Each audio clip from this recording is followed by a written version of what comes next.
환영합니다. 좋아요, 구독, 알림 설정까지.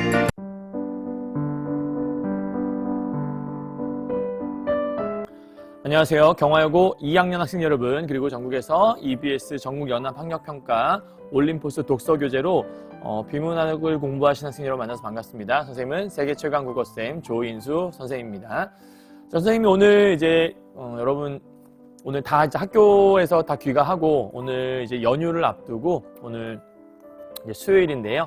학생들이 지금 요 비문학 지문, 올림포스 지문 너무 많기도 하지만 또 혼자 해설지 공부하고도 어렵다고 하는 지문들 위주로 좀 찍고 있어요. 그래서 많이 찍을 수 있으면 좋겠는데 시간 여유상 시간이 많지가 않아서 오늘은 일단 또 질문이 제일 많았던 지문 중에 하나가 이 경제 관련 지문이었거든요. 그래서 경제 관련 지문을 이제 하나 찍어서 여러분한테 올려드리려고 합니다.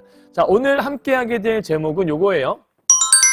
사회 파트 두 번째 글인데요. 2024 올림포스 전국연합학력평가 독서에서 독점기업의 이윤 추구 과정이 써 있어요. 그래서 독점기업이 이윤을 추구하는 과정이 어떤 게 있길래, 그리고 사실 여러분이 이제 독점이다, 완전 경쟁이다, 요 개념들을 잘 이해 못하는 경우도 많고, 사실 뭐 수요곡선, 그다음에 공급곡선 해갖고 최적의 어떤 가격이나 거래량들 찾는 거라든지 이런 것들은 경제지문에 많이 나오는 건데 평소에 많이 접하지를 않죠. 그래서 독점기업은 어떤 것이고 또 이윤 추구할 때 어떤 거 하는지, 한계 수입은 무엇이고 또 한계 비용은 무엇인지 이런 것도 평소에 많이 안 보니까 잘 모를 거라서 오늘 간단하게 정리하시면 이런 종류의 글들을 잘 읽어낼 수 있을 거니까 너무 어렵게 생각하지 마시고 본문에 나와 있는 만큼만. 자, 경제 시간 아니에요. 그죠? 국어 시간이니까 지문은 국어에 맞게 이해하시면 어렵지 않을 거다라고 말씀드렸습니다. 자, 그렇다면 먼저 문제부터 확인을 좀 해봐야겠죠? 와, 본문이 딱 보자마자 다 이해 안 가는데 이런 친구도 있겠지만 일단 본문부터 한번 이해해 보도록 할게요. 자, 7번 문제인데요. 가와 나에 대한 설명으로 아주 적절한 것은 무엇입니까? 그럼 가, 나에 대해서 설명 필요한 건데 최근에 이제 이러한 내용들, 가, 나에 대한 예전에 전개 방식 같은 경우에는 그냥 이렇게 노란색 부분인 관점, 이유, 사례 이런 것만 나왔었는데 최근의 문제들은, 최근도 아니죠. 되게 오래된 문제들 중에 하나지만 이렇게 내용들을 포함시켜서 쓰고 있다. 그러니까 중요 포인트는 관점이 나와 있냐, 아니면 이건 비유나 이유나 사례가 나와 있냐, 아니면 대책이 나와 있냐. 그러니까 무엇이 맞는 말인지 읽어보면서 뭔가 하나를 바라보는 다양한 관점이 있는 것 같은데, 뭔가 이유를 밝히고 사례를 들고 있는 것 같은데, 뭔가 대책을 제안하고 있는 것 같은데, 이런 내용들을 생각을 하시면서 읽으셔야 된다는 거예요. 다음 8번 문제 보시면 기업과 니은에 대한 이해. 자, 이 안에 완전 경쟁 시장이라는 것과 독점 시장이 있어서 이 두 개를 비교하는 게 있다라는 거죠. 여러분이 이 글을 잘 읽었다면 당연히 완전 경쟁 시장은 무엇이고 독점 시장은 무엇인지 이해를 한 상태에서 문제를 푸셔야겠네요. 자, 다음이요. 9번 문제. 요런 게 이제 여러분 좀 어려워하는 거죠. 저 그래프 해석 같은 거 잘 못하는 경우가 많기 때문에 그래프는 본문을 토대로 이해를 하는 거예요. 그래서 막상 들어보면 어렵지 않은데 줄글로 되어 있는 것들이 이렇게 그림 표시되어 있으니까 과학 지문이나 기술 지문도 마찬가지 케이스라서 이제 거기에 맞춰서 이해하시면 어렵지 않을 겁니다. 자, 마지막 10번, 11번까지 있는 것 같은데 10번은 독점기업과 공정거래법에 대한 내용이니까 이건 내용을 이해해야지 문제 풀 수 있겠네요. 11번도 사례 나오는 것들. 되게 이제 비문학 지문의 가장 스탠다드한 문제죠. 설명 다 해주고 구체적인 사례에다가 적용하는 모습들. 그래서 어렵지 않으니까 이것도 내용만 이해하시면 어렵지 않습니다. 다음 12번은 어휘 문제인데 어휘 문제는 그때그때 문제 푸시면 끝날 것 같아요. 자, 됐나요? 자, 그러면 요거 토대로 해서 선생님은 좀 짧은 시간 동안 간단히 정리하고 마무리 한번 해보도록 할게요. 자, 우선 다 읽었다는 전제 하에 공부를 했다는 사회 파트 두 번째인데 공부했겠죠. 사회 파트 4개까지가 시험법이었으니까. 그래서 공부했을 건데 많이 어려워했을 거라서 일단 다 읽었다면, 제대로 공부했다면 자, 요 내용들은 머리에 여러분이 들어있어야 한다. 외우는 건 아니고요. 본문 속에서 말할 수 있으면 돼요. 자, 완전 경쟁 시장과 독점 시장을 비교하는 게 메인 포인트고, 독점 기업은 가격과 생산량을 어떻게 결정하는지를 말할 수 있어야 되고요. 그다음 공정거래법과 폐규제주의가 어떤 관계에 있는지, 그리고 이제 여기 보면 경쟁 제한 행위의 사례 1이 있고 경쟁 제한 행위의 사례 2가 있잖아요. 요 안에 경쟁을 제한하는 행위들이 두 가지가 있나 보다. 그리고 요 안에 뭐 착취남용, 방해남용, 약탈적 가격 설정, 배타 조건부 기재 이런 독특한 말들이 많이 있으니까 이러한 용어들이 무슨 뜻인지만 이해할 수 있다면 이 지문을 잘 이해했다라고 볼 수 있을 거예요. 됐나요? 자, 이게 핵심이라는 거 기억하신 상태에서 이제 함께 보시면 좋겠습니다. 자, 1문단부터 가도록 하죠. 가와 나 글로 되어 있어요. 이런 지문들을 우리가 뭐라고 하죠? 주제 통합적 읽기라고 하죠. 그래서 가 글과 나 글이 글은 구분되어 있지만 이 가와 나가 아마 어떤 하나의 주제로 묶여 있을 거다. 그 주제를 바라보는 다양한 관점들이 들어있을 거다. 그래서 다양한 관점으로 통합적으로 읽기 때문에 주제 통합적 읽기라고 말을 하는 거예요. 자, 완전 경쟁 시장은 그러면 이 글을 읽을 때 제일 처음 시작은 완전 경쟁 시장부터 가야 할 것 같아요. 자, 하나씩 정리합시다. 완전 경쟁 시장. 그리고 요 밑에 보게 되면 뭐가 있냐면 이렇게 정리하시고 밑에 독점 시장이 있으니까 어쩌면 완전 경쟁 시장이랑 이렇게 해서 독점 시장을 비교하는 게 이 지문의 핵심이구나라고 여러분 파악하시고 그 다음 글 읽어가시면 될 것 같아요. 하나씩 정리하죠. 보통 이렇게 비교할 때는 비교점이 있을 거예요. 그 비교점이 무엇인지를 찾아가면서 공부하셔야 돼요. 자, 완전 경쟁 시장은 많은 수의 수요자와 공급자 사이에 동질적인 작품이 거래된다. 그러면 키워드만 좀 찾아보도록 하죠. 완전 경쟁 시장은 되게 많은 수의 수요자와 공급자가 존재한다. 그리고 두 번째는 동질적인 상품이 그러면 동질적인 상품? 여러분 상품이 여러 개가 있는데 그 상품들의 질이 동질적이라는 거예요. 그죠? 그러니까 동질적이라는 것들은 무슨 얘기냐면 여러 개의 상품이 각각의 동일한 질을 가지고 있다? 그럼 얘가 아니면 얘로 뭐 할 수 있다는 얘기죠? 대체할 수 있다는 얘기죠. 그러면 뭔가를 대체할 수 있다는 얘기는 한마디로 얘기해서 이 상품들이 다른 상품들로 대체가 가능하다? 그러니까 지금 여기다 쓸까요? 대체 가능한 상품들이 존재한다 이런 얘기죠. 그러니까 동질한 상품들이 거래된다고 했으니 이 상품과 이 상품은 뭔가 동질을 가지고 있다. 그러면 그 얘기는 유일한 존재는 아니라는 거죠. 그러니까 유일한 제품이 아니라서 뭐 거래가 가능하고 여기 나와 있는 것처럼 대체가 가능하다 이런 뜻일 거예요. 자, 그 다음 다른 기업의 시장 진입을 막는 진입 장벽이 없다. 그럼 여기 또 하나 특징이 진입 장벽이 없다. 그럼 진입 장벽이 없다는 게 무슨 말인데 누구나 뭐 할 수 있다? 그렇지. 누구나 경쟁할 수 있다.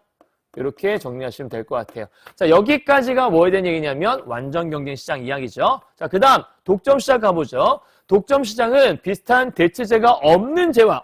자, 내가 아까 비교점 찾으라 그랬죠. 그러니까 글을 읽은 다음에 그냥 넘어가지 마시고 뭔가 차이점이 있으니까 완전 경쟁이다, 독점이다 이런 말이 있을 거예요. 자, 그럼 아까 우리 대체란 말이 있었는데 얘는 대체제가 없다. 같은 위치에 쓰죠. 자, 얘는 뭐가 없다고요?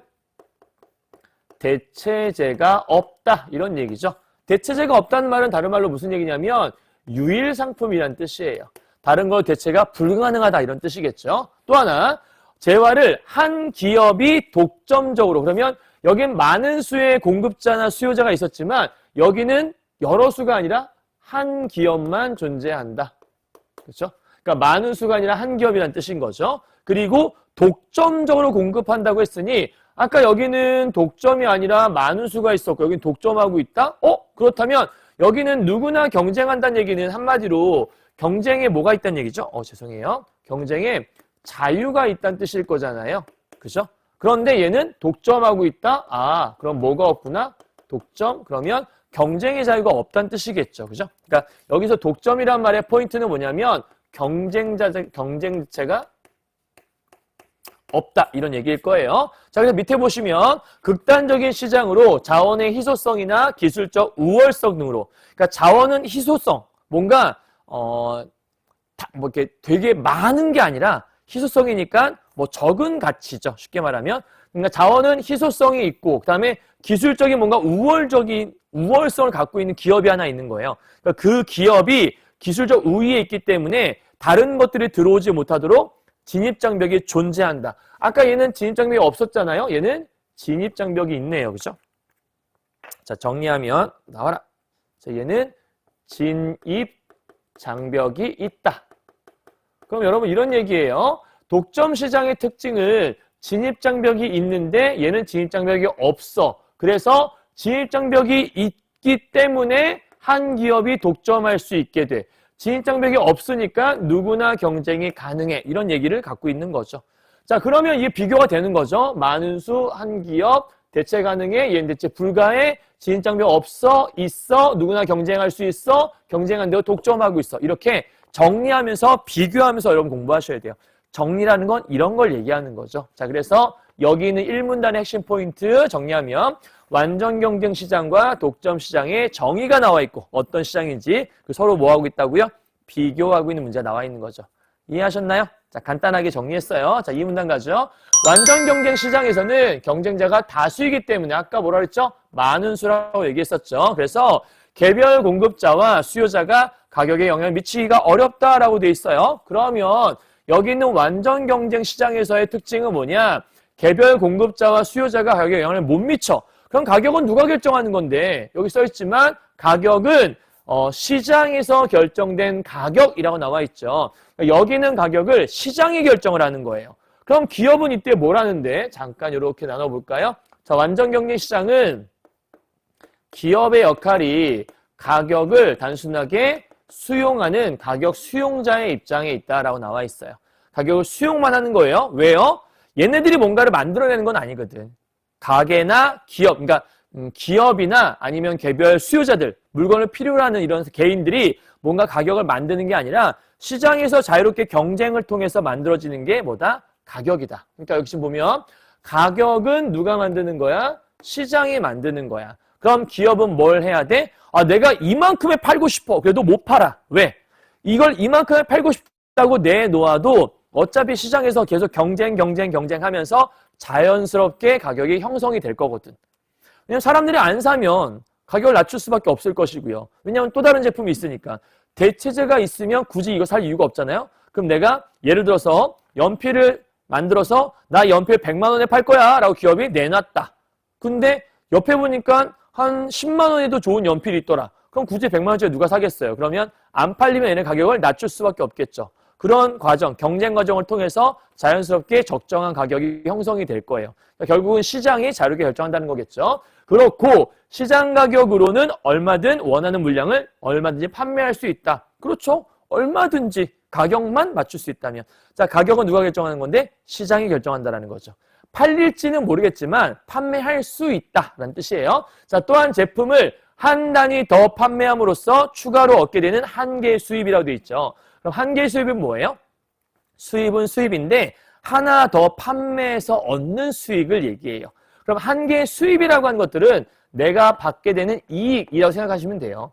한마디로 수익, 팔아서 얻을 수 있는 수익을 얘기하는 건데 한계 수입이 일정하다. 오케이. 그리고 가격과 거래량도 수요와 공급이 일치하는 지점에서 결정된다고 되어 있죠. 그러면 여기의 특징, 완전 경쟁 시장에서는 시장 가격을 그대로 수용해야 돼요. 그래서 기업은 가격 수용자 입장이 되겠던 거고, 다음 여기는 한계 수입이라는 게 늘 뭐 할 수 있다고요? 늘 일정할 수 있다고요.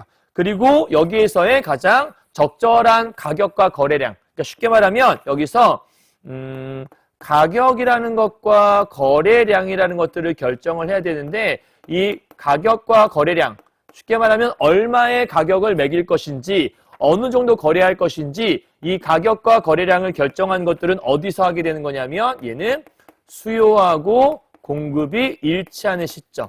그러니까 내가 얼만큼 원하는 사람들이 있다. 그게 이제 어떤 수요자겠죠. 그 수요자가 원하는 만큼의 공급이 있는 그게 딱 아주 이상적인 가격과 이상적인 거래량이라고 얘기할 수 있다는 거예요. 이해했나요? 자, 여기까지가 그럼 완전 경쟁 시장이야. 또 비교하는 거네. 반면에 독점 시장 넘어가 보죠. 에서 기업은 가격 결정자다. 자, 얘랑 똑같이 써보도록 하죠. 이쪽은 기업은 이제 가격을 수용하는 것이 아니라 가격을 뭐 한다? 결정하게 된다. 왜냐하면 독점 시장은 자기 혼자 있잖아요. 경쟁자가 없어. 그러니까 자기가 결정하면 되는 거예요. 자, 결정할 수 있어서 시장 가격을 조정할 수 있다. 얘는 시장 가격을 그대로 수용했지만 얘는 시장 가격을 뭐 할 수 있다고요? 얘는 시장 가격을 조정하는 것이 가능해요. 그죠?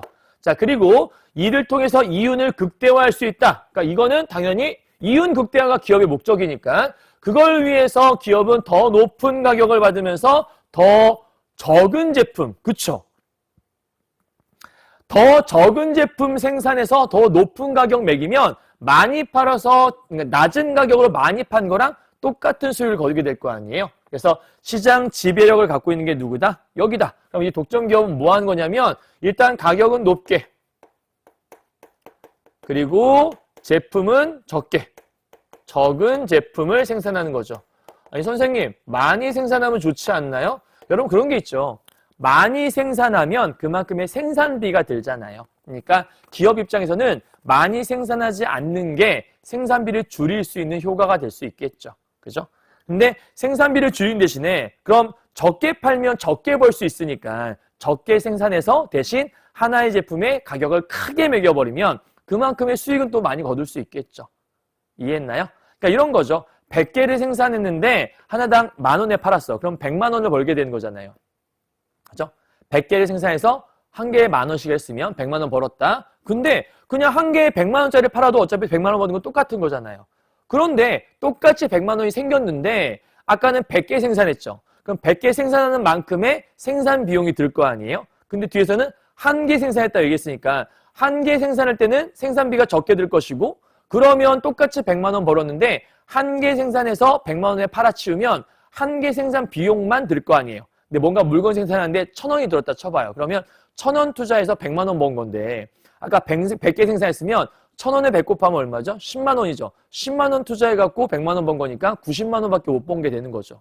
이해했어요? 그러니까 최대한 적은 제품 생산하고 최대한 많이 가격을 매겨버리면 기업은 이윤이 극대화될 수밖에 없는 거죠. 자, 그래서 이것 때문에 이제 궁금해진 거예요. 얘는 이런 상황에서 가격과 거래량이 수요와 공급이 일치할 때 만들어졌는데 그럼 얘는 어떻게 이윤 극대화를 위해서 가격과 생산량이 결정되게 될까? 이게 궁금했던 거죠. 그러니까 지금 우리가 알고 있기로 완전 경쟁 시장에서 가격과 거래량이 결정되는 건 어떻게 결정되는지 이미 알고 있었어. 근데 독점 시장에서 그러면 어떻게 될까? 그게 궁금하니까 어떻게 결정할까라고 질문하죠. 항상 독서 질문에서 질문한다는 것들은 뭘 제시하는 거죠? 앞으로 말하고자 하는 화제를 제시한다. 결국 이 가번 지문에서의 핵심은 무슨 시장에 있다? 독점 시장에 있다는 걸 알 수 있는 거예요. 이해했나요? 자, 그러면 이제 이 문단 주제는요. 완전 경쟁 시장과 독점 시장의 특징이 써 있다. 자, 이제 3문단 가서 그럼 뭐 해야 돼요? 독점 시장의 특징을 정리를 한번 해봐야겠네요. 가죠. 시장의 유일한 공급자인 독점 기업이 이제 3문단은 아마 독점 기업 예에 대한 얘기만 할 것 같아. 생산량을 줄이면 시장 가격이 상승하고 그쵸? 자, 유일한 공급자예요. 독점 기업은. 그럴 때 생산량을 줄이면 시장 가격이 상승하고 반대의 경우 시장 가격이 하락한다. 그럼 반대는 뭐죠? 당연히 생산량을 늘린다는 얘기죠. 아니, 생산량을 줄이는데 왜 시장 가격이 상승하는 거죠? 생산량을 줄이면 물건이 적어진다는 얘기죠. 그럼 우리가 물건이 적을 때 무슨 성이 있다고 얘기해요? 아까 얘기했을 때 희소성이 있다고 얘기하죠. 우리 아까 이 문단에서 무슨 얘기 있었죠, 여러분? 이 문단에서 앞에 쪽에 이런 얘기 있지 않았나? 어디 갔더라? 요 앞에 1문단이었나? 1문단에 보면 이 대체재가 없는 재화를 독점 시장에서는 자원의 희소성이나 기술적 우월성 이런 얘기 했었잖아요. 이거가 똑같은 거예요. 그러니까 지금 이 문단에서 생산량을 줄이게 되면 물건이 줄어드니까 예를 들면 이런 거죠. 하나의 물품이 있었는데 100개의 물품이 있다. 그리고 1,000개가 있다. 그럼 사람은 1,000개가 있는 건 너무 많이 있으니까 굳이 거기에다 비싼 값을 주고 살 이유가 없는 거죠. 근데 어느 날 1,000개의 물품이 100개로 줄어들었어. 그러면 100개밖에 안 남았으니까 사람들이 내가 돈을 더 주고 살게요 라고 얘기할 수 있겠죠. 그러니 생산량을 줄이면 시장 가격은 뭐 할 수 있어요? 올라갈 수 있어요. 가장 쉬운 예가 그런 거예요. 사람은 물 없이는 살 수 없잖아요. 근데 물이 10개가 있다 생각해봐요. 근데 물 한 병에 10,000원이었어요. 오케이? 그래서 물 한 병에 10,000원이니까 10,000원 주고 사서 이제 먹었단 말이에요, 사람들이. 근데 어느 날 물을 보니까 물이 한 개밖에 안 남은 거야. 근데 사람들은 물을 안 먹고 살 수가 없으니까 나도 먹고 싶은데 쟤도 먹고 싶을 거 아니야. 그럴 때 어떤 사람이 그동안 10,000원에 팔았는데 물이 한 개밖에 없으니까 이젠 제가 그거 10만 원에 사겠어. 그러면 10만 원을 걔네 넘길 수 있잖아요. 그럼 옆에 사람은 10만 원? 나도 필요한데 그럼 난 20만 원 이렇게 올릴 수 있죠. 그러니까 자원이 적어지면 적어질수록, 즉 공급량이 적어질수록 뭐하더? 가격은 올라갈 수 있겠죠. 반대로 생산량이 많다는 얘기는 물건이 많다는 얘기니까 굳이 물건을 비싼 값 주고 살 이유가 없어지는 거니까 가격은 떨어질 수 있는 거예요. 자, 가령 예를 들고 있네요. 독점 기업이 생산한 제품 한 단위를 100만 원에 판매할 경우 생산량을 한 단위 더 늘려서 두 단위를 판매한다면 그럼 생산량 한 단위를 더 생산하게 된 거야. 그럴 때 가격을 이전보다 낮춰야 다 팔 수 있다. 방금 얘기했잖아요. 물건이 많아지면 가격은 낮춰야 된다라고. 근데 이때의 가격을 90만 원이라 한다면 왜? 100만 원에 팔다가 한 개에 100만 원이었는데 이제 두 개가 됐으니까 한 개일 때보다 두 개일 때는 희소성이 떨어졌잖아. 그러니까 이젠 100만 원 좀 사는데 안 산다는 거야. 두 개나 있으니까. 그럼 이제 90만 원 낮춰야 되겠죠. 그럼 90만 원이라 한다면 총 수입은 90만 원 곱하기 2에서 두 개 판 거니까 180이 되겠죠. 그럼 얘가 100만 원에 한 개에 100만 원에 팔았었는데 이젠 두 개를 팔았더니 180만 원이 됐단 말이에요. 그럼 제품을 한 개에서 두 개 팔았을 때 얼마가 됐지? 한 단위 더 판매했을 때 추가로 얻는 한 개 수입. 우리 아까 한 개 수입이 뭐였죠? 한 단위를 더 팔았을 때 얻는 수익이 한 개 수입이었잖아요. 한 개라는 말이 붙으면 한 단위 더 판매 혹은 한 단위 더 샀을 때 이런 의미가 붙어요. 그럼 한 개 수입은 기업 입장에서는 한 개를 더 팔아서 얻는 수익. 그럼 두 개 팔아서 180이었으니까 이 차이는 80만 원밖에 안 되는 거네. 그럼 한 개의 수입은 80만 원이 되었다. 즉 독점 기업이 생산량을 늘리면 자 중요한 게 있어요. 이 독점 기업 예죠. 생산량을 뭐 하면요? 늘리면 그죠? 아까 얘기했지만 시장 가격이 어떻게 된다 그랬죠? 시장 가격이 하락한다고 그랬죠. 근데 여기에 따르면 늘리면 종전 판매 가격도 함께 낮춰야 된다. 희소성이 떨어지니까. 그러면 독점 기업의 한 개의 수입은 가격보다 항상 뭐 할 수 있다? 낮을 수 있다. 조금 전에 이렇게 얘기했잖아. 이 가격을 아까 100만 원에 팔다가 두 개 팔게 되면 가격을 좀 낮춰야 되니까 예를 들어 90만 원에 판매했단 말이에요. 그죠? 그럼 이제 물건 가격이 얼마가 된 거죠?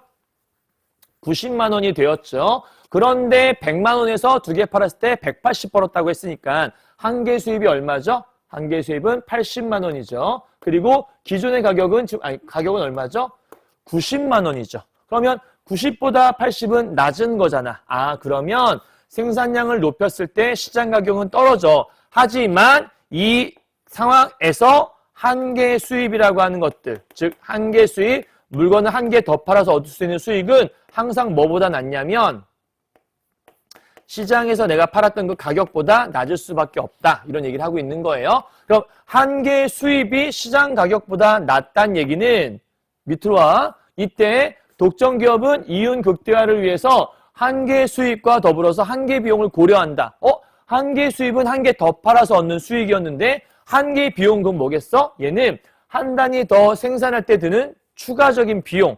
좀 쉽게 설명해 줄게요, 여러분. 한 개의 비용은 쉽게 말해서 한 단위 더 생산하는 데 드는 생산비야. 그러니까 생산비는 나에게 지출 비용인 거죠. 내가 쓰는 돈을 얘기하는 거예요. 그리고 한 개 수입이라고 하는 것들은 한마디로 얘기해서 나한테 생기는 수익을 얘기하는 거야.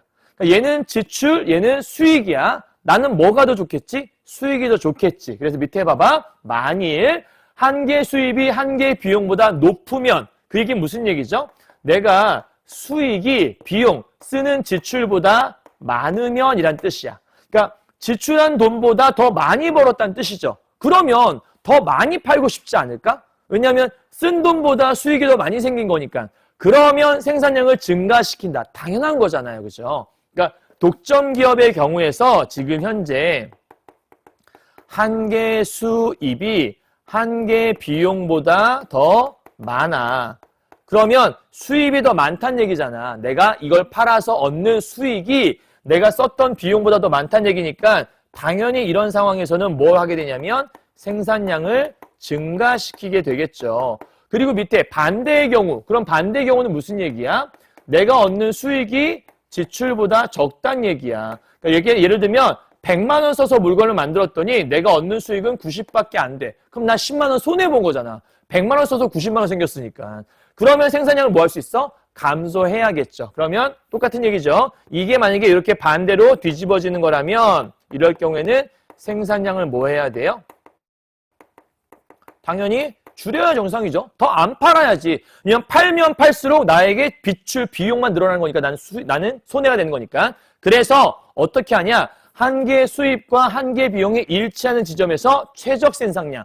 우리 궁금한 게 뭐였지? 완전 경쟁 시장은 수요와 공급이 일치하는 선에서 거래량과 가격이 결정이 됐어. 그럼 얘는 가격과 거래량이 언제 결정돼요? 라고 얘기했으니까 방금 얘기했던 여기는 한 개 수입과 그 다음에 한 개 비용이 일치할 때. 그러니까 물론 첫 번째가 제일 좋긴 하겠지. 왜냐하면 한 개 수입이 얘보다 많으면 생산량 늘려서 계속 돈을 더 많이 벌고 싶을 테니까. 그런데 이 상황에서 물건을 더 많이 생산하면 생산량이 많아지면 아까 뭐 한다 그랬어? 희소성이 떨어진다 그랬지. 그럼 생산량이 많아지면 희소성이 떨어지면 당연히 가격이 떨어질 거 아니야. 그럼 얻는 수익은 계속 시간이 지나면 지날수록 어떻게 되겠어? 수익이 줄어들 수밖에 없겠지. 그러니까 너희 생각에 선생님 여기서 수입이 더 많으니까 생산량 많은 거 이게 제일 좋은 거 아니에요? 근데 계속 생산을 하면 사람들은 그 물건이 많아지면 많아질수록 희소성이 떨어지면 사람들은 더 안 사려고 할 거야. 그러니까 수익은 계속 떨어질 수밖에 없으니까 그게 떨어지다가 어느 시점? 한 개 수입과 한 개 비용이 일치하는 중간 시점이 있을 거거든. 여기에서 뭘 하는 거냐면 여기에서 최적의 생산량을 결정한다라는 거예요.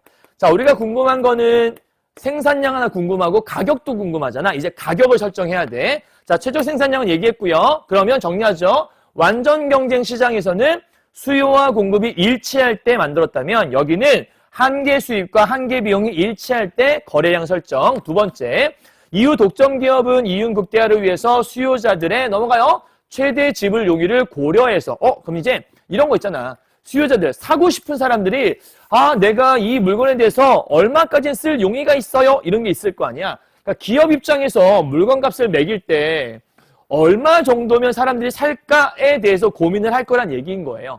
그럼 이제 사람들이 예를 들어서 한 100만 원 정도면 살 용의가 있다. 그럼 물건값을 100만 원에 하면 그거에 맞춰 판매하면 되죠. 근데 사람들이 100만 원에 살 생각이 있는데 내가 90만 원에 판매하면 난 손해인 거잖아. 내가 오히려 손해를 보게 되는 거죠. 그러니까 사람들이 얼마 정도까지 사면 살 수 있다고 생각하고 있을까? 그거를 알 수 있다면 얼마나 좋은 거겠어요. 그죠? 그래서 저걸 고려해서 생각하는 건데 최고 가격을 찾아낸다. 수요자가 최대로 지불할 수 있는 금액이 최종 시장 가격. 그러면 이제 최적 생산량은 알았고 그 다음에 최적의 가격은 어떻게 알아야 돼? 이걸 알기 위해서 제일 필요한 것들은 뭐였냐면 수요자의 최대 지불 용의를 파악해야 되는 거지. 여기. 그죠? 그러니까 수요자가 최대 얼마까지 지불할 용의가 있어요. 이걸 파악해야 되는 거예요. 이거에 따라서 가격이 결정되는 거죠. 자, 여기서의 가격과 거래량은 요게 일치할 때 만들어졌고, 자, 독점 기업일 경우에는 최적 생산량이 이 거래량인 거예요. 이거하고 최적 가격, 이거 다 결정했어. 한 개 수입과 비용이 일치할 때 가격은 수요자가 최대 얼마까지 지불할까를 잘 고민해서. 자, 그래서 요렇게 독점 시장, 다 얘기했는데 문제가 있다. 독점 시장은 시장 가격의 상승을 유발하는 특징이 있고 수요자에게 부정적 영향을 미치며 세 번째, 시장의 비효율성을 유발할 수 있대. 이거 좋은 거야, 안 좋은 거야? 당연히 안 좋은 단점들이잖아요. 그러니까 얘한테 문제가 있다라는 거예요. 그러니까 맨 마지막에 얘기하고 싶었던 건 독점 기업의 이윤 극대화 위한 가격과 생산량 결정 방법을 얘기하고 맨 마지막에 근데 있잖아. 독점 기업은 문제가 있어. 그럼 문제가 있다면 이제 뭐 해줘야 돼? 해결을 해줘야지. 그 해결책이 이제 나번에 나오게 되는 거예요. 이해하셨나요? 자, 이제 그럼 이 독점 기업의 문제점을 해결하기 위한 방법을 한번 가보도록 하죠. 자, 이제 공정거래법이라고 불리는 독점 규제 및 공정거래에 대한 법률이 있대요. 자, 이 법률은 왜 있는 거예요? 독점 기업이 문제가 있으니 이걸 해결하고 싶어서 있는 건가 봐. 자, 사업자의 독과점 자체를 금지하지는 않지만, 얘들아, 왜 독과점을 금지하지 않는 거야? 이 이유는 독과점을 할 수밖에 없는 품목들도 있다는 얘기야. 그러니까 모든 거를 다 독점은 안 돼! 이게 아니라 독점을 해야 되는 품목들이 있을 수 있다는 얘기인 거죠. 자, 근데 시장 지배적 지위 남용과 부당한 공동 행위라고 하는 경쟁 제한 행위로 인해서 일정한 폐해가 초래되는 경우에 이 경쟁 제한 행위에 대해서 이거를 우리가 뭐라 하냐면 규제하는 게 필요해. 그래서 폐해 규제주의. 뭐야? 폐해가? 이 폐해는 경쟁 제한 행위로 인한 폐해. 그 폐해를, 정확히 하면 이런 거죠. 이 행위를 우리는 폐회라고 하는 거고, 이 폐해를 규제하기 위한 수단이 필요하다. 그래서 이 폐해 규제주의는 뭐야? 공정거래법과 통할 수 있는 말인 거죠. 다시 한번 정리할게요. 독점 기업을 방치했을 경우에 이 독점 기업이 경쟁 제한 행위를 하는 거예요. 그러니까 이 경쟁 제한 행위는 누가 하는 거야? 독점 기업이 한다라는 거죠. 그러면 이 독점 기업들이 문제를 일으키게 돼. 그게 바로 폐해라고 하는 거잖아. 그래서 이 폐해를 규제할 필요성이 있어. 그렇게 규제하겠다고 법을 만든 게 뭐야? 공정거래법이라고 하는 거지. 그럼 1문단 정리. 공정거래법이 있는 폐해 규제주의가 무엇이 설명하고 있는 거죠? 경쟁 제한 행위로 인한 폐해를 규제하기 위한 게 공정거래법이라고 하는 거예요. 자, 그럼 이제부터 우리가 뭐 할 거냐면, 자, 이쪽 여러분 잘 정리했어요? 자, 살짝 보여줄까요? 자, 요거 지울 거예요 이제. 오케이. 자, 그럼 이제부터는 공정거래법에 대한 얘기를 아마 여기다가 정리를 하면 이제 오늘 수업이 끝나게 될 것 같아요. 자, 정리 한번 해보도록 하죠.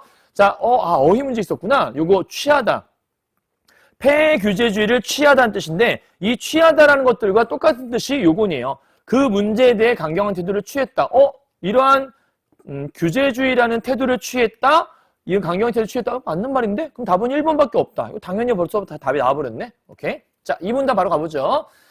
시장 지배적 지위 남용이라는 게 있다는 거예요. 이게 뭔 말인가 봤더니, 우리 아까 여러분 잘 정리해야 돼요. 이제부터는 뭐 할 거냐면, 방금 독과점이, 즉 독점 기업들이 뭔가 문제를 일으켰잖아. 앞에 잠깐만 갔다 올까요, 다시?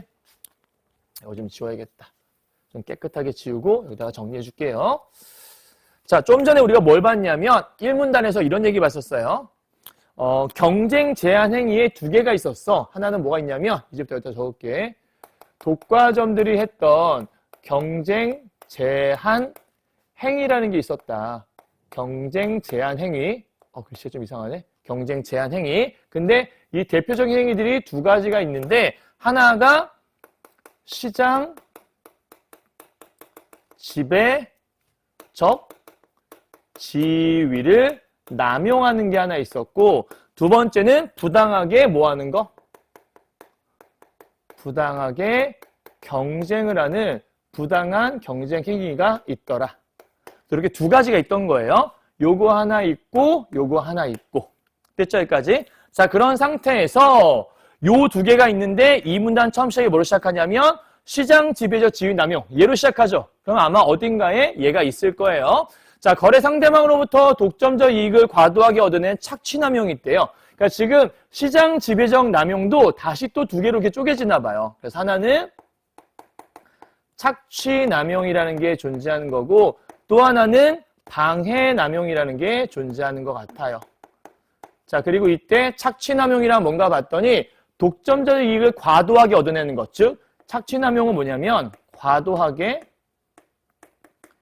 이익을 얻어내는 것, 이게 바로 착취 남용. 그러니까 독점 기업이 자기의 어떤 지위를 활용해서 다른 사람에게서 더 과도하게 이익을 뜯어내는 것, 이게 바로 착취 남용. 그 다음에 현실적 잠재적 경쟁 사업자의 사업 활동을 방해하거나 배제하는 것. 그러면 이 방해 남용은 쉽게 말해서 자신의 경쟁자가 있을 때 이 경쟁자를 방해하거나 또는 뭐 하는 거? 배제하는 거. 요게 바로 방해 남용이라는 거죠. 자, 먼저 착취 남용에 대해 설명을 하네요. 상품 가격이나 용역 대가를 변경하거나, 그럼 과도한 이익 어떻게 얻는 거야? 얘는 첫 번째 가격을 변경해버리는 거지. 그래서 가격을 변경해서 착취를 한다는 거예요. 그러니까 상품 가격을 아무런 이유도 없어. 정당한 이유 없이, 예를 들면 내가 어제까지 100만 원에 팔았는데, 아니 10만 원에 팔았는데 오늘은 30만 원에 팔아. 그럼 가격을 내 맘대로 올려버리는 거잖아. 변경해버려. 그리고 출고량을 조절한대. 출고량을 조절해. 그럼 우리 아까 얘기했지만 출고량이라는 것들은 생산되는 양을 줄인다는 얘기거든요. 그럼 생산량을 줄여버리면 물건이 희소성이 생기겠죠. 희소성이 생기면 자연스럽게 가격은 어떻게 되겠어요? 올라가겠죠. 왜냐하면 물건이 적어지니까 사람들은 더 많이 비싼 가격을 사고 싶을 거 아니야. 어제까지 물이 10개가 있었는데 오늘 물이 5개밖에 없대. 오늘 출고가 5개밖에 안 돼. 그럼 당장 물을 마셔야 되는데 어떻게? 돈 더 주고서라도 사고 싶을 거 아니야. 그러니까 이 독점 기업이 못된 짓을 하는 거죠. 일부러. 그러니까 양도 조절하고 가격도 변경하고. 아, 그러면 착취남용이라고 하는 것들은 뭐냐? 가격과 양을 지 맘대로 변경해서 하는 것들. 그래서 밑에 시장 가격의 상승을 가져오거나 하락에 중대한 영향을 미친다라고 얘기하고 있는 거예요. 이해하셨죠? 그러니까 가격을 자기 맘대로 조정하고 있어. 왜? 독점 기업의 특징이 뭐였지? 가격 조절자의 기능이었으니까. 자, 끼친 경우를 말한다. 올바르지 않은 경우인 거죠. 자, 그러면 일단 나누다라는 말이 있어요.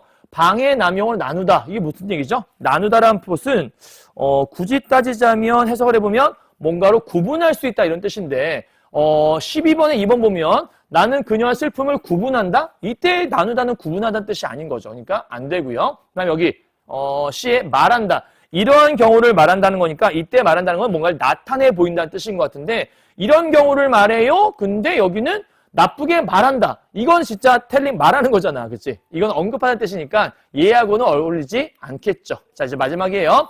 자, 다음으로 방해남용은 시장 지배적 사업자와 경쟁 관계에 있는 다른 사업자. 그러니까 이때 다른 사업자가 누구냐면 아마도 기존 사업자, 기존 경쟁자라고 한번 판단해 봅시다. 왜냐면 여기가 신규 경쟁자가 나오는 거니까. 그러니까 기존 사업자, 경쟁자가 있을 때 개 경쟁자의 사업 활동을 부당하게 방해하는 거야.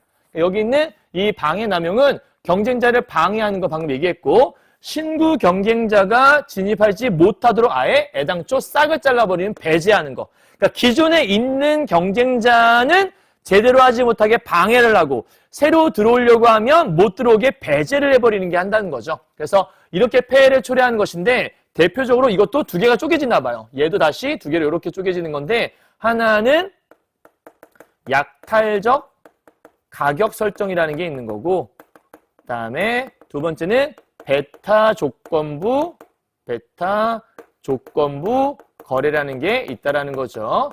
자꾸 개념이 하나씩 생기네요. 그죠? 자, 그래서 약탈적 가격 설정은 상품 또는 용역을 통상적인 가격에 비해서 그러니까 일반적인 가격, 통상적인 가격은 통용되는 가격이겠죠. 그 가격에 비해서 부당하게 낮은 대가로, 즉 여기 있는 약탈적 가격 설정은 가격을 일부러 낮은 대가로, 낮은 가격으로 공급을 해버리거나 아니면 높은 대가로 구매를 한다고 돼 있어요. 그러니까 쉽게 말하면 이런 거겠죠. 부당하게 낮은 대가로 공급하는 건 예를 들어 저쪽 경쟁자가 나랑 경쟁하는 거야. 그러니까 독점 기업 같은 경우에는 내가 거의 독점하다시피 이때 독점을 나만 있어 이렇게 얘기하면 안 될 것 같아요. 내가 어떤 이 물건을 되게 많이 가지고 있는 곳이고 쟤는 나에 비하면 조금 적은 곳이긴 해. 그럴 때 우리가 거의 이 기업이 독점하고 있다고 보통 얘기를 하죠. 자, 그럴 때 이 독점 기업이 나와 비슷하게 경쟁이 될 것 같아. 그러면 쟤네가 어떤 A라는 물건을 만든다. 나도 쉽게 말하죠. 쟤네가 물 뿌리게 만들어. 나도 물 뿌리게 만들어. 그러면 내 물 뿌리개가 이 물 뿌리개하고 시중에서 한 10,000원에 우리가 팔리고 있어. 그럴 때 쟤도 10,000원에 팔 것 같으니까 그럼 통상적인 가격이 10,000원이니까 오케이. 우리 물건 많고요. 우리 물건 오늘부터 8,000원에 팔게요. 그러면 제 물건 사 안 사? 안 사겠지. 내 물건만 사겠죠. 그래서 가격을 일부러 낮춰버리는 거야. 낮춰서 공급해버리면 쟤는 손해볼 수밖에 없는 거겠죠. 또 높은 대가로 구매한대. 자, 이거 만드는데 예를 들어서 스프링이 필요하다. 그러면 스프링을 우리가 구매를 해서 얘를 만들어야 될 거 아니에요. 근데 스프링을 내가 스프링 파는 사람한테 원래 스프링이 한 5,000원에 이렇게 우리한테 공급했었죠? 제가 그러면 쟤네 5,000원에 산대요? 아, 저는 그럼 스프링을 오늘 10,000원에 살게요. 그러면서 내가 더 비싼 가격에 이걸 구매해버려. 그럼 쟤는 스프링을 구매를 못하겠죠. 그럼 쟤는 물건을 만들지 못할 거예요. 결국 제 싹을 잘라버리는 거나 마찬가지인 거죠. 애당초. 약탈, 다 빼앗아 버리는 거야. 제 근간을 흔들어 버리는 거죠. 그래서 경쟁 사업자를 배제해버리는 걸 얘기한다라고 설명하고 있는 겁니다. 이해하셨나요? 자, 근데 베타 조건부 거래라는 건 무엇이냐? 다른 경쟁 사업자와 거래하지 않는 조건으로 거래 상대방과 거래하는 것을 얘기한다. 무슨 얘기냐면 아까 똑같은 상황이에요. 우리가 어떤 물건이 있어요. 근데 저 업체도 뭔가 물건이 필요해. 그런데 이 물건을 아까 우리 핸드폰 예를 들어볼까요? 자, 나는 핸드폰을 생산하는 곳이고 쟤도 핸드폰 생산하는 곳이야. 근데 핸드폰에는 반도체가 필요해. 그럼 반도체를 우리한테 공급해주는 공급자가 있을 거 아니에요? 그럴 때 저 반도체 공급자한테 이렇게 하는 거죠. 우리가 물건이 더 많고 내가 더 많은 걸 독점하고 있는 상황이라면 저 거래자, 그 반도체 공급자한테 쟤하고 거래하지 않는 조건으로 내가 한 100만 원에 모든 거 다 살게 이렇게 얘기하는 거지. 그러면 얘는 나한테 더 많이 팔아서 더 이익을 볼 수 있다면 굳이 쟤하고 거래할 이유가 없는 거죠. 그러니까 이쪽에는 베타 조건부라고 하는 건 뭐냐면 다른 경쟁사가 거래하지 못하게 뭐 하는 거예요? 아예 애당초 방해를 해서, 그러니까 저쪽이 안 사는 조건을 우리하고 할 수 있도록 쟤네가 거래 못하도록 방해를 아예 해버리는 거죠. 자, 그래서 이 경우 시장 지배적 사업자의 일방적 강제적 요구뿐만 아니라 거래 상대방과 합의해서 결정한 경우도 이 안에 포함된다. 결국은 합의해서 이런 모든 것들을 이끌어낼 수 있으니까 이 모든 게 여기에 포함되는 경우라고 설명하고 있는 거죠. 자, 정리하죠. 경쟁 제한 행위의 사례 첫 번째, 시장 지배적 남용 행위가 무엇인지 설명하고 있는 거예요. 바로 3문단 갈게요. 자, 공정거래법에서는 부당한 공동행위, 이제 이쪽 갈 거예요. 얘도 제한하고 있다. 다 잘못된 모습들인 거야, 얘들아. 착취남용 문제 있어, 방해남용 문제 있어. 방해남용의 대표적인 게 얘하고 얘가 있어. 다음 이쪽의 부당거래는 흔히 우리가 카르텔이라고 한대요. 카르텔이라 불리는 부당한 공동행위는 동일 업종에, 이때 불리느란 말, 뭐뭐라고 불리다라는 뜻인 건데 뒤에 12번, 4번 이름이 하나 불렸다. 이 불리는 거는 이름을 확인하는 거잖아. 다른 개념인 거죠. 자, 불리는 공동행위는 동일 업종의 복수 사업자가 경쟁의 제한을 목적으로 가격 생산량, 그러면 여기는 뭐죠? 얘는 지금 현재 동일 업종에 있는 복수 사업자가, 그러면 카르텔은 복수의 사업자가 필요해요. 복수라고 하는 것들은 두 사업자 이상을 얘기하는 거죠. 얘네들이 경쟁의 제한을 목적으로, 지네들끼리 뭔가 다른 이하고 경쟁하고 싶지 않은 거야. 경쟁의 제한을 목적으로 삼아서 가격이나 생산량과 거래 조건, 입찰 내용 등을 서로 뭐 했다고 그랬죠? 얘네들끼리 합의를 한 거예요.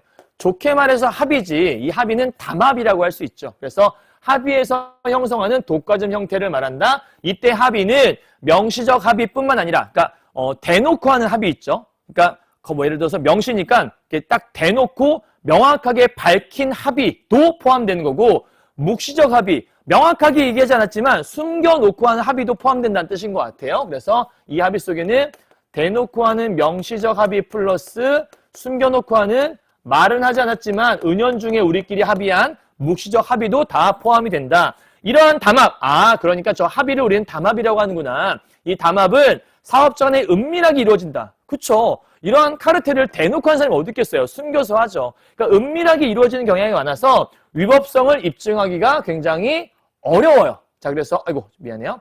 어려워. 그래서 요게 이 카르텔이라고 하는 것들은 입증이 쉽지가 않아. 그럼 지금 현재 공정거래법 얘기하고 싶은 건데 이거 어떻게 제재해야 돼? 따라서 입증 부담을 경감하고 규제의 실효성을 높이기 위해서 둘 이상의 사업자가, 자, 2명 이상의 사업자가 경쟁 제한적인 합의만 있다면, 즉 무슨 얘기냐면 입증이 쉽지가 않아. 그런데 얘네들이 뭔가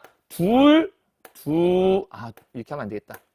둘 이상의 합의가 있었다라는 사실만 존재하면 비록 실행되지 않았다 하더라도, 무슨 얘기야? 뭔가 자기들끼리 합의해놓고 실제 실행하지 않을 수 있잖아. 그러면 우리 그런 거 한 적 없는데? 이렇게 얘기할 수 있는데, 이렇게 합의한 흔적만 남아있다면 공동행위가 부당한 공동행위라고 성립할 수 있다는 거예요. 쉽게 말하면 둘 이상이 합의했어. 그 상태에서 만약에 실행하지 않아도 그래도 부당하다라고 판단할 수 있다는 뜻인 거야. 그러니까 명확하게 기준 설정해서 얘네가 카르텔이야라고 밝혀야 된다면 이 카르텔을 처벌하기 힘들잖아. 근데 이 카르텔은 그 정도로 밝히지 않아도 합의했어? 우리 실행한 적 없는데 그래도 니네 둘 모여서 협의했잖아 라고 판단되면 무조건 처벌할 수 있다는 뜻인 거예요. 그래서 주제는 경쟁 제한 행위의 사례 두 번째, 부당한 공동행위를 얘기하고 있는 거죠. 이해했죠? 자, 그렇다면 이제 마지막 4등단이에요. 공정거래법을 위반하게 되면 어떻게 되는 거야? 시정조치를 명하거나 과징금. 그럼 이게 1번, 이게 2번인데 1번과 2번은 공정거래법 위반했을 때 우리가 받을 수 있는 불이익이죠. 시정조치, 조심해, 이렇게 하면 안 되라고 시정해 라고 한다거나 아니면 벌금을 때리는 거예요. 자, 근데 이를 통해서 과도한 경제력의 집중을 방지하고 국민경제의 균형 있는 발전을 도모하는 거. 뭐가요? 그쵸? 이 두 개는 공정거래법이 갖고 있는 의의. 얘네들의 어떤 기능이라고 볼 수 있겠네요. 그럼 정리하면 이렇게 되네요. 공정거래법 위반 시 제재 어떻게 하는지, 그 다음에 제재를 어떻게 하는지 궁금한 거고, 그 다음에 공정거래법의 효과는 무엇인지를 설명하고 있다 생각하면 될 것 같아요. 여기까지 됐나요, 여러분?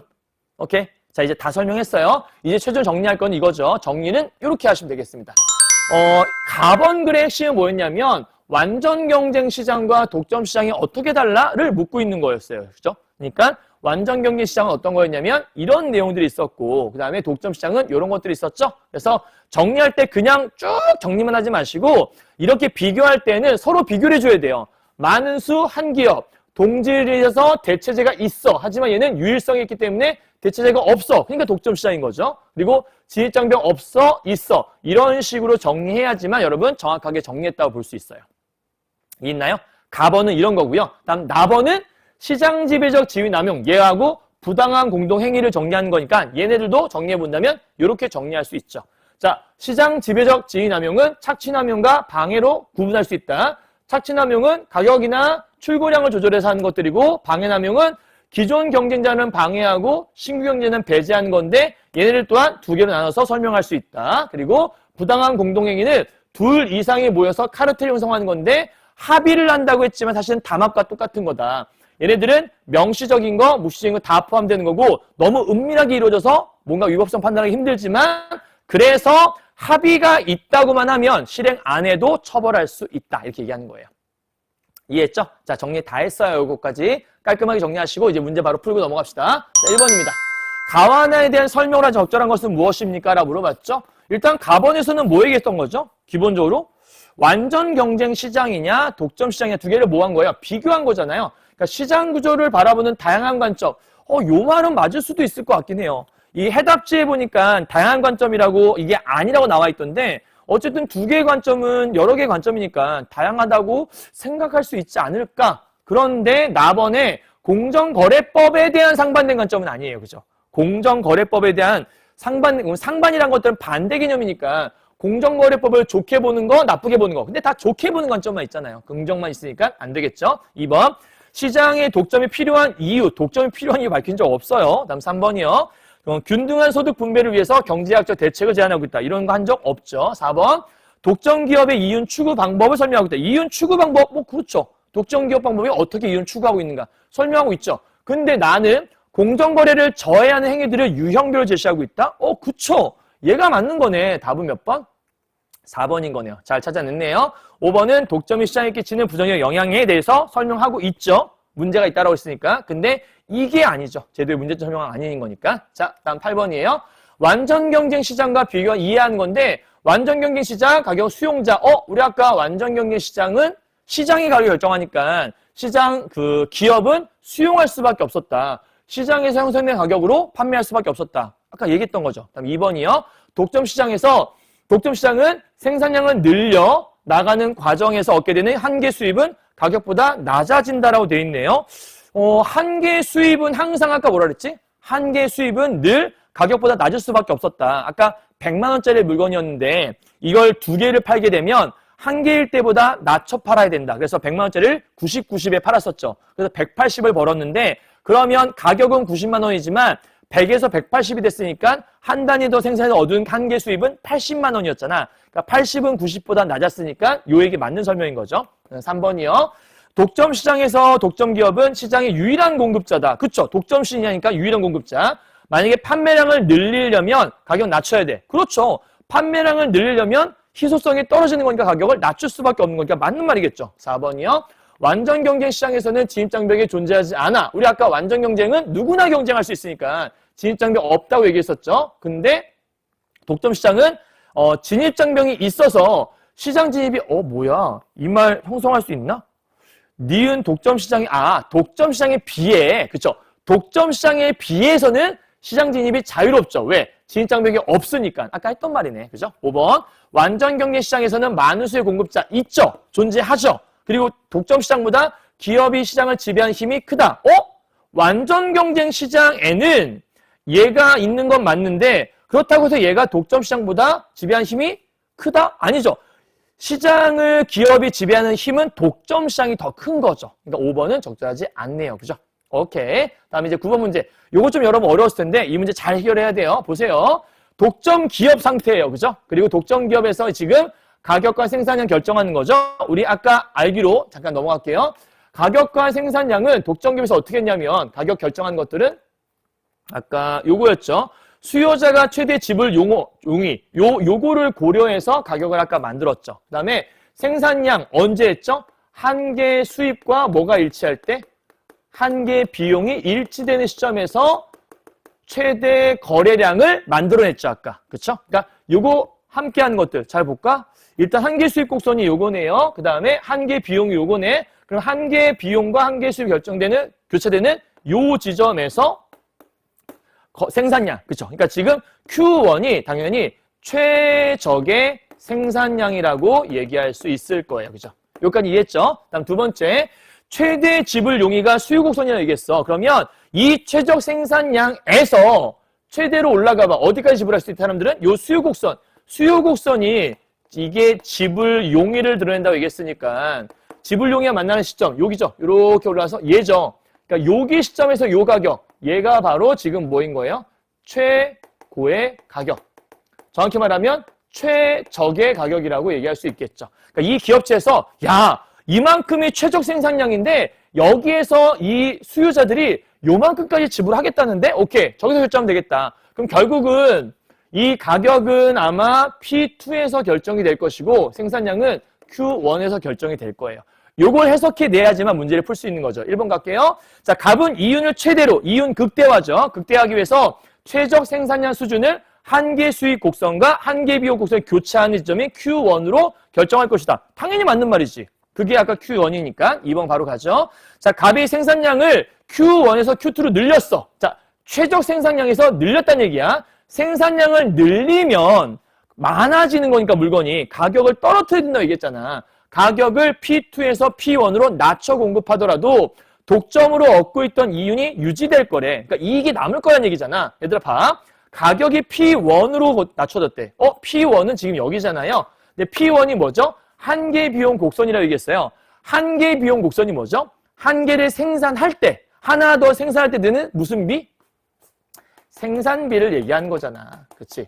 하나 더 생산하는 그 한 개 더 생산하는 생산비란 말이에요. 그러면 가격을 P1으로 낮추면 요만큼의 지금 일정하게 정리가 됐는데 만약에 제품 가격을 P1으로 낮췄어? 그럼 생산비가 P1만큼 들었잖아. 근데 만약에 이 상태에서 요거를 공급하게 되면 무슨 얘기지? 가격을 P1으로 했다는 얘기는 내가 얻는 수익이 P1이란 얘기네? 그쵸? P1으로 내면 P1의 수익을 얻는다는 얘기인데 그러면 생산비가 P1인데 가격이 P1이야? 그럼 P1만큼 써서 P1만큼 얻게 된다는 얘기잖아. 그럼 수익이 없네? 그럼 이윤이 유지된다는 말. 이윤은 남을 리가 없죠. 지금 현재 이윤은 어떻게 되는 거냐면 요게 지금 생산비잖아요. 이게 생산비. 그리고 최적의 박이니까 요게 지금 현재 판매비란 말이에요.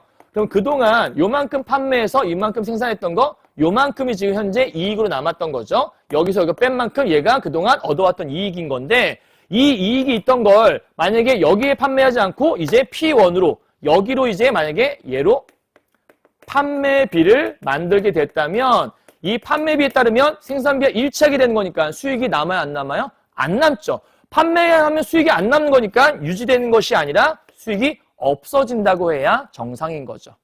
이해하셨죠? 자, 그리고 이제 3번 바로 가요. 값의 생산량이 Q1보다 적으면, 자, Q1은 지금 여기죠. 여기보다 적다는 얘기니까 이쪽일 거예요. 그죠? 이만큼 얘기하는 건데, 적으면 한계 수입이 한계 비용보다 높음으로, 무슨 얘기죠? 한계 수입 곡선이 지금 요거잖아요. 한계 비용은 요거고, 그러면 얘가 지금 얘보다 위에 있죠. 이렇게 전부 다. 그러니까 지금 지금 여기서부터 여기까지 요 구간은 한계, 아이고, 죄송해요.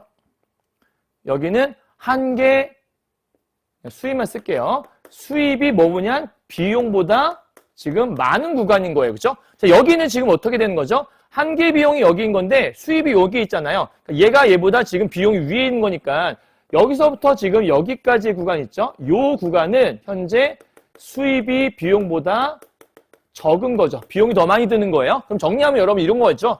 여기 구간은 수입이 더 많아. 수입이 더 많으면 더 많이 팔고 싶은 구간일 것이고 여기는 비용, 드는 돈이 더 많아. 그럼 적게 팔고 싶겠죠. 왜냐하면 돈이 더 많이 들어간다는 얘기니까. 따라서 한 개 수입이 한 개 비용보다 높다는 얘기는 무슨 얘기죠?